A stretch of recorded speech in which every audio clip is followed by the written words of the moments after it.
तत्सत आश्रम आकाश मार्गी हरि शरणम द्वारा सहज मार्ग नारायण की उपलब्धि संस्कार के द्वारा होता है। साधना जब मन को हम हर जगह से खींचते हैं और जब मन को खींच लेते हैं तो मन हमारा ईश्वरीय तत्व की तरफ जाता है।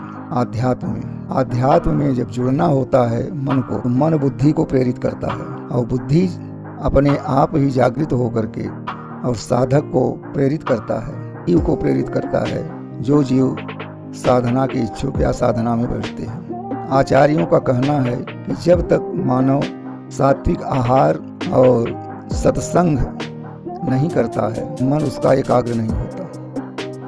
न बुद्धि मन के द्वारा चलाई जा सकती।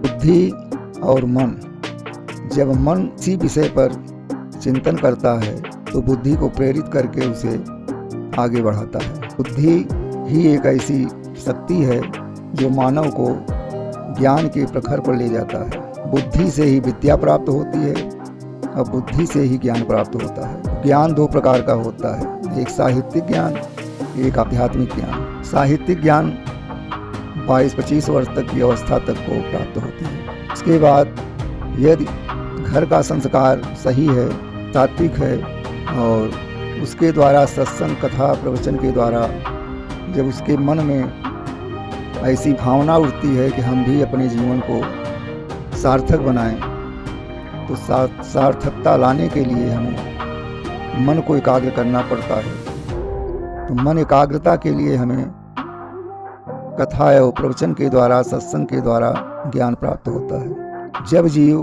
अपने आप अपने कर्म को समझने और बूझने की क्षमता रखने लगता है, तब उसे साधना की इच्छा होती है। साधक जब चाहता है कि हम कुछ प्राप्त करें, तो प्राप्त करने के पहले कुछ ऐसे शब्द हैं, कुछ ऐसे कार्य हैं जो छिपे हुए होते हैं। उसको संचालित करने के लिए हमें गुरु की आवश्यकता पड़ती है। गुरु बिनु होय न ज्ञान। बिना गुरु के अगर कोई ज्ञान किताबी ज्ञान से प्राप्त करके और उस मार्ग पर चलता है जीव, उसका मार्ग दूषित हो जाता है। और वही मार्ग जब गुरु के आदेश के द्वारा किया जाता है तो मार्ग प्रशस्त होता है और वो सात्विकी मार्ग कहलाता है। तो ये सब क्रियाएं कब प्राप्त होंगी? जब हमारे अंदर शांति आए। तो शांति की सबसे बढ़िया दवा है परोपकार है। परोपकार ही जीव का एक नाम है।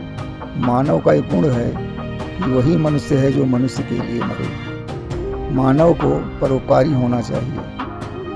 पराये जीव के दुख को देखकर दुखी होना, किसी की मदद कर देना, असहाय को सहायता दे देना, प्यासे को पानी पिला देना, मंदिर में जाकर के पूजन करना, ये सब क्रियाएं जब मन के अंदर विकसित होती हैं, तब हमारी बुद्धि निर्मल होती है, तब मन भी निर्मल होता है, तब साधना हमारी प्रशस्त होकर के ईश्वरीय तत्व को प्राप्त करता है। तो शांति आना बहुत जरूरी है, क्योंकि जब जीव के अंदर चंचलता बढ़ी रहेगी, उसके अंदर भोग की इच्छा बढ़ी रहेगी। भोग का अर्थ होता है शरीर के स्वस्थ रखने के लिए बार बार हर चीज़ का भोजन करना, जिससे हम लालच के बंधन में बंध जाते हैं और फिर हमारे अंदर आध्यात्मिक ज्ञान में कमजोरियां आने लगती हैं, साधनाएं हो नहीं पाती हैं। तो यही कारण है कि मनुष्य इस संसार सागर में भटक रहा है। भटकाव इसीलिए है कि हम कितना कमाई कर लें, कितनी बड़ी इच्छा की पूर्ति हमारी हो जाए, हम भी कुबेर बन जाएं। तो कुबेर बनना तो सरल है, धन लक्ष्मी की प्राप्ति करना तो सरल है, लेकिन उसका उपयोग करना बहुत ज़रूरी है। उसके लिए ज्ञान होना ज़रूरी है। जब तक जीव के अंदर शांति नहीं आएगी, स्वतः अपने को पहचानेगा नहीं कि हम किस लिए आए हैं, हमें क्या करना चाहिए, हम हैं कौन। शास्त्र कहता है कि जो तुम हो वही हम हैं। तो तुम और हम में अंतर क्या है? लेकिन शब्द के हिसाब से अगर आध्यात्म में देखा जाता है तो तू और हम अहंकार है, लोभ है, माया है। इसलिए कि संसार में झगड़ा हो रहा है, तू तेरा मैं मेरा, इसी की लड़ाई है। इस लड़ाई को जब हम अपने अंदर से निकाल देंगे, अपने को हम समझेंगे कि हम हैं क्या, तब जीव जो है अपने को उच्च स्तर पर ले जा सकता है। ईश्वर की प्राप्ति, ईश्वर का मार्ग कठिन भी है और सरल भी है।